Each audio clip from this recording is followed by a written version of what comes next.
Например, можно 50% поднять саму стоимость патента. در روسیه می‌خواهند ارزش اجازه‌نامه کار یا پتنت برای مهاجران مهنتی 50% بالا برده شود. این پیشنهاد را الکسی نیچایف رهبر حزب آدمان نو در ملاقات با ولادیمیر پوتین پرزیدنت روسیه در میان گذاشته است.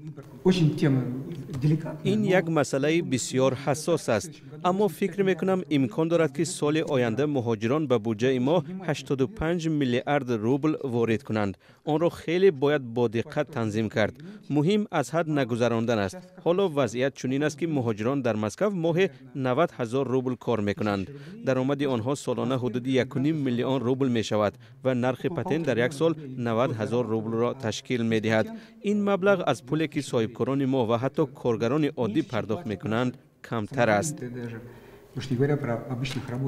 نیچایف بغیر از زیاد کردن ارزش پتنت پیشنهاد نمود که به قیدگیری خود اجازه‌نامه کار هم پولکی شده از روی آن باج جاری گردد.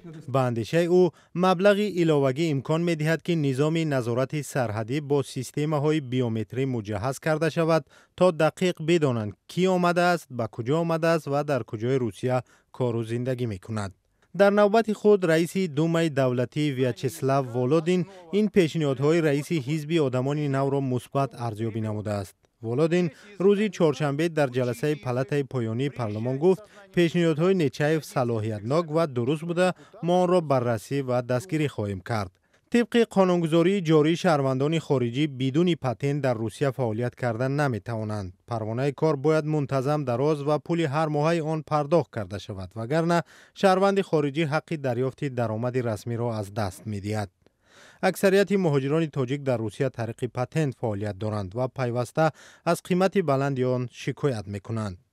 با این همه از سال نو ارزش پتنت در منطقه‌های گوناگون این کشور باز هم گرانتر خواهد شد. از جمله در مسکو از 7400 روبل فعلی به 8900 روبل و در شهر چلیابینسک از 8220 به 15000 روبل رسانده می شود. در شهر سنت پترزبورگ که حالا نرخ پتنت 4600 روبل است، احتمال دارد که از سال نو به 6000 روبل برابر گردد. این در حالی است که در روسیه از اول سال جاری بیش از 43000 اجازه‌نامه کاری مهاجران مهنتی را بیکار کردند که این نسبت به سال گذشته 3 برابر بیشتر بوده است. وزارت کارهای داخلی این کشور گفت پتنت آنهای بیکار شده است که نهاد را سری وقت درباره گرفتن اجازه‌نامه کار آگاه نکردند.